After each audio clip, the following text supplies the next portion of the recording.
Hey guys, my name is JessiMew, and welcome back to the Lone Wolf Challenge. In the last episode, we unfortunately lost both Litzy and Rovan, but not before Litzy was reunited with the markings that she was promised. Now that our pattern painter has passed away too, it seems like a lot of the loose ends have been tied up on this island. All that waits in our future now is a brand new challenge to face as our creatures make their way toward the northern ports. This jungle is a secret that Toothless and Apex have been keeping well, but they both know that the gate is open now, so maybe Toothless would even share this knowledge with Jay. Jay has healed him in a way, at least mentally. He's helped him through all of his grief, so I know that Toothless would want to find a way to repay him, and what better way than to offer up an adventure all his own. It would probably even help get rid of that last remaining bit of grief too, because he knows he has to return to his brother's side to help him hunt those bunnies. He still hears plenty of them skittering around the grasses, and now that he's not feeling too tired to help out, he'll make sure that Apex can hunt them down too. But he also knew that the rogue male wanted somebody to check up on his family, so maybe Jay could even be the one to fulfill that promise. Either way, Toothless knows that's one load off his shoulders. So let's have him start clearing out the grasses here. I'm guessing this bunny is probably over here because of that berry bush, so maybe we should have Apex lunge in now. We could bring him over here, see where the bunny goes. Deeper into the grasses. Well, Toothless, why don't you scoot back to this tile? Maybe that would be a good way to help Apex sneak around. He must be so happy to see Toothless acting like his old self again. Even if they don't catch any bunnies today, that alone is enough to bring joy to his heart. I'm sure part of him feared that things would never go back to the way that they were. Maybe he even thought that he had made a mistake by bringing Toothless to the tidepools. If only they had stayed by their oak tree. But of course, the bluebird had taken it over by then. And it's interesting that the bluebird is nowhere to be found now. Do you think maybe the bluebird wanted our creatures to find that rogue male? Trapped in the tidepools until he ended up drowning. Well, either way, Apex, we're going to leave you right there, and maybe we'll have Toothless make his way around the berry bush again. I noticed that the bunny was hopping around in the darkness, and because our creatures are so hard at seeing, it's actually pretty difficult for you to catch up with him. Well, we're going to bring Cease over to the poison berries anyways. Oh, Jay, could you actually swipe up this bunny for us? Not exactly the task that he's used to keeping, but with that spiky body, he can actually take down bunnies too. Well, Toothless, you must be even more impressed with this mysterious stranger. So with that bunny taken care of, let's bring you down to the shore. We'll have you wait right here, at least until somebody else can protect you, because I'm not sure if the leeches are going to make a meal of you. Oh, and you're healing fruit. This was the one that the rogue male was guarding? Oh, you are going to have to come down there to investigate. It's a good thing that you decided to come out this far. There's plenty for you to discover out by the ports, even if you don't end up being our lone wolf. Now go ahead and scoop up all of those poison berries for your family, Cease. One of your very last contributions to the tribe too, because you are starting to get a little bit old. It'll be more difficult for her to move around soon. I'm sure that she's already feeling very weary. But Navi is going to be right by your side. We'll have her clear out all the grass that she can, so everybody can get through nice and easy. Aside from Leo, of course, he's going to take the long route. Let's have him go around the oak tree. Not quite as sneaky as you thought. He does have the velvet paws, so you would think he'd be good at creeping around the grasses, but you're going to have to really brush up on your sneaking skills, I guess. Well, this has got to be a good challenge for that. If you can manage to get down to those tide pools without your mother even noticing, then you should be able to sneak very safely over to the ports too. Now as for Kovu, let's make sure that he's continuing to collect his berries as well. And if we could find him another berry bush to pick from, that would probably be for the best. He was out here helping Jay get up to the rest of the tribe, so I guess for now, we'll just have you pick up the grasses too. Doing your part to help Walfred, perhaps, though he doesn't know it yet. He's clearing the pathway for Diana, after all. She hired him to take care of all of this grass clearing for her, so she can get through much more easily. If we bring him all the way up here, I think this pathway is totally clear now. But interestingly enough, Look at this, Diana. Every last one of those berries is gone. Stolen by the bunnies, no doubt. So it might be a bit more difficult for you to find your payment than you realized. Even this berry bush is picked clean. Oh, she's probably panicking now. Walfred is not going to let her rest until she finds those berries. Luckily, we do have plenty of berry bushes out here. We probably won't be able to smell them because Leo's sense of smell is pretty poor. That is one thing that I want to bring to attention. I mean, if he does end up being our lone wolf, he's going to have a lot of trouble picking out those dangerous plants in the jungle. I think playing with him would probably be like hard mode. I mean, imagine if he stumbled into a carnivorous plant. That would be pretty tragic. He'd have to seriously watch where he steps. Now, shockingly enough, Sky has actually made it through the night, but there's no way that she's going to last another. So as Seraphina goes ahead and collects the coconuts, mourning over her lost sister, of course, she'll ask Sky to go fetch herself one of the healing plants. She just can't bear to lose another sister again. But unfortunately, I don't think she's going to be able to make it there in time. She's going to come up just a little bit too short. It was almost as if the bunnies were leading her here too, and she was like the mortal enemy of the bunnies, or perhaps the other way around. They were always causing trouble around her. But Takir is clearly a bit of a playful deity, and it seems like that transferred to his bunny helpers too. So they're still helping her along, even if they appear a bit of a nuisance. Now we have Jade too, who is still mourning the loss of her mother, of course. Something that she never expected. I wonder if maybe she would stumble her way toward the healing fruit as well. But interestingly enough, she is also going to come up just short. I guess at the very least, this would be a good way for the two sisters to finally bond. Even though they've seen each other, they never even realized that they were related. I suppose there's a chance that maybe Sky would recognize Jade from her past. Jade hadn't opened her eyes yet by the time Sky decided to leave, so maybe she caught a very small glimpse of her little sister before she skittered through the swamps. So maybe that would ignite that conversation, and then of course Jade would tell her about her mother. So at least the two can bond for just one last day. I can't imagine that either of them are going to survive this. That's going to be especially heartbreaking for Tango, who just loves Sky so much. But at least he has Kunuro now, a brand new wanderer who seems to have a knack for collecting paints. So maybe with those nimble fingers, he'll be able to scoop up even more paints than Tango could dream of. Plenty of food and plenty of tools for him to use in his experiments. We might as well bring Loki back to his family as well. We don't really want him getting too far away, and he might be able to help by just clearing out more of these grasses. Or even just lighting up the way for poor Seraphina, who's having a little bit of trouble seeing all of these coconuts. I guess we'll leave Tango right there. And as for you, Pudding, if you could maybe find some more berries for your daughter to use, that would probably be our best course of action. We'll bring you back here to where the bunnies like to roam, and where you actually painted your very first mural. I wonder if that's still there? I can't remember if it rained by the time she came back to the tribe. Vankir has been pretty quiet lately, but that's probably because he knows his challenge is next. So let's go ahead and skip the day. We'll zoom out just to make sure that everything is going to remain peaceful on this island, as so many of our tribe mates pass away. The two sisters, side by side, on either side of the healing fruit, the one thing that finally ended up connecting them together. I wonder if that would even traumatize Jokobi. Maybe he would realize how important his job really is, as one of the few healers of the tribe. So we'll bring him over to the healing fruit. He can be something of a guardian. But who's stealing our berries now? Oh, Diana, is it over here? Are the bunnies getting to your berries? You have to find something to give Walfred.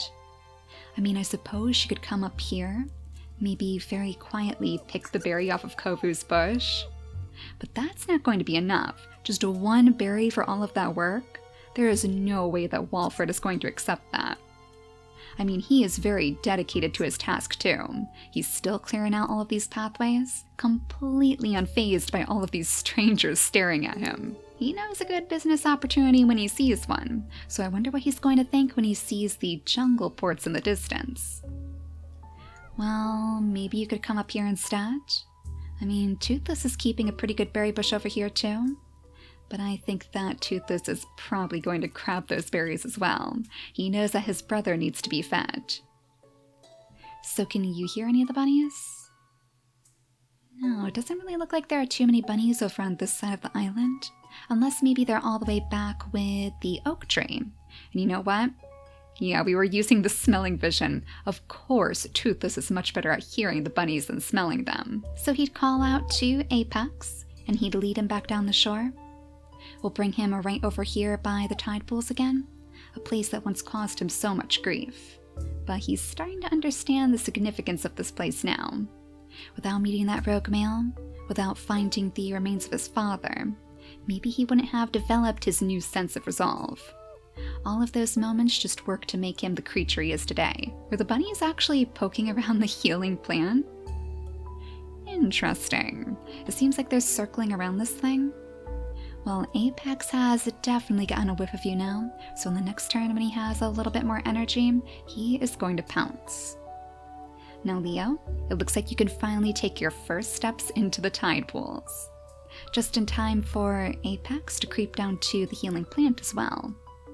We don't want him to get too close to the coconut tree, just in case one ends up falling on his head, but this is a pretty good place for him to settle down and wait. I wonder if Leo could even help by lighting some more of the way.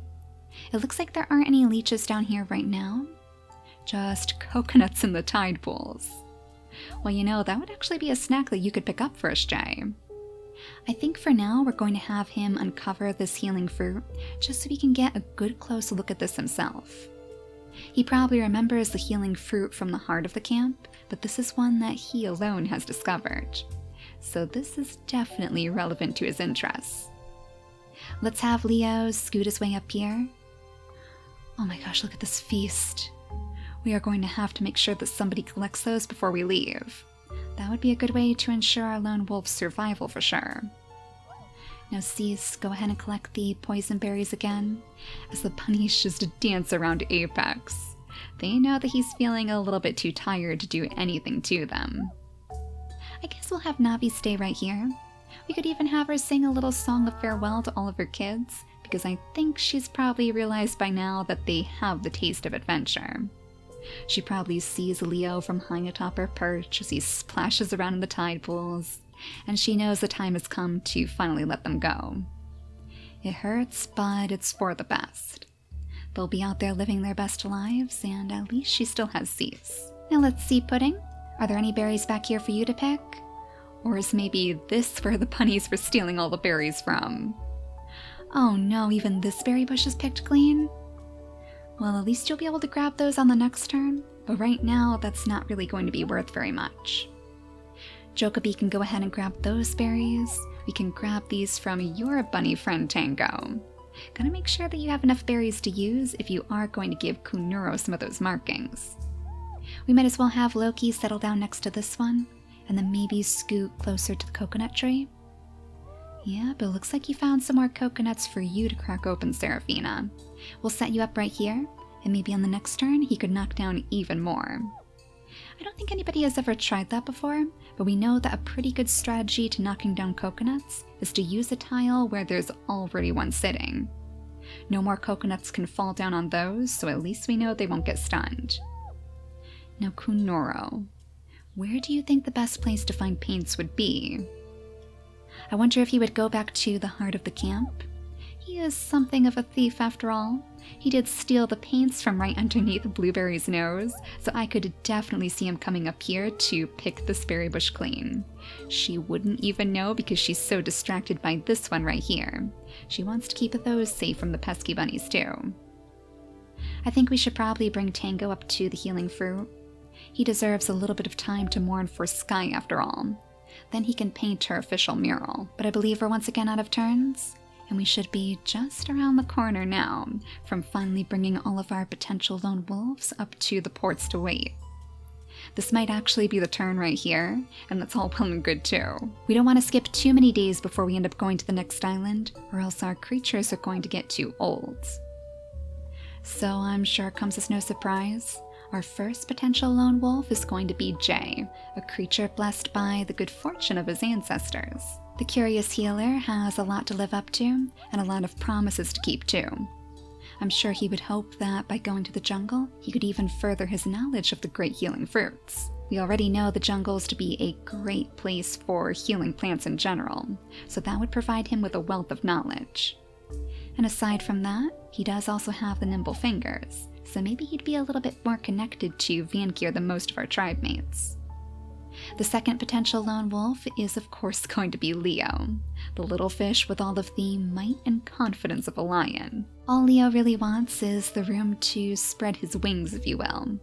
He wants to charge off on his own and prove that he is capable by himself, and despite his lack of smelling skills, it's clear this guy is pretty lucky. So taking him to the jungle might seem like a difficult task, but with his great eyesight and his water-breathing skills, of course, he might be able to evade the apes yet. Now, I know I said we would only choose 3 creatures to use in a poll, but I think I'm actually going to have to choose 4 this time around. There's 2 more creatures here who I feel have a lot of potential in their stories, so I'm going to let you guys choose if you want to see them. We have Walfred, of course, the little businessman with a keen sense for good opportunities. His visit to the jungle would bring a whole new way of thinking, but Vankir would likely value him for his knack for hoarding berries. And in fact, as he goes ahead and plucks the berry off of this bush, taking it for himself instead of allowing Diana to give it to him, that's still not part of the payment after all. He can lead her straight to the shore, which marks her as the 4th potential lone wolf in this tribe.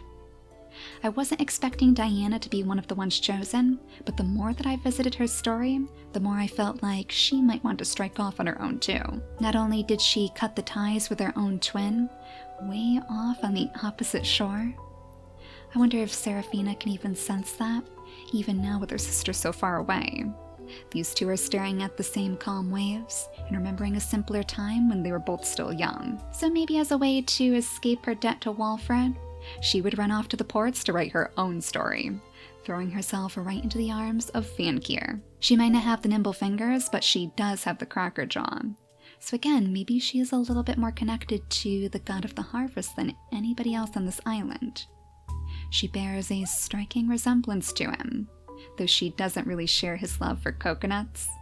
I'm sure that's something that Vankir would have liked if they were around in his time. Instead, she'll focus on the acorns maybe, and definitely on those shells in the water too. For now, we'll bring her down to this tile, right next to Jay, so perhaps they could get to know each other. And I guess before we leave, maybe we could have her pick up some of these berries. That would probably be a good snack for any of our lone wolves to eat. Now Toothless, come on back here, because we need to make sure that Apex can grab those bunnies again. One more bunny in the bag. And I think I hear even more back here. Oh my gosh, look how much food we have to collect. This has to be bunny paradise. This is like a haven for all of those little critters.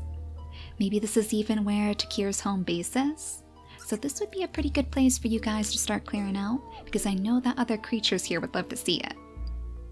Now Cease has finally depleted her stock of poison berries, and just in time too, because she's just about to pass. I wonder if we bring her over here? No, it looks like there are no acorns. I was hoping she could pick up at least one. But let's make sure that Navi is right beside her. We'll have them settle down together beneath the branches of this tree, and the 2 can pass in peace side by side. I feel awfully bad for Kovu. He has made a lot of contributions to this tribe too, but it seems like he never ever seems to get his way. His berry bushes are always being picked clean. His very misguided attempts to help the tribe only ended in pain, of course. So maybe it's time he returns to the heart of the family.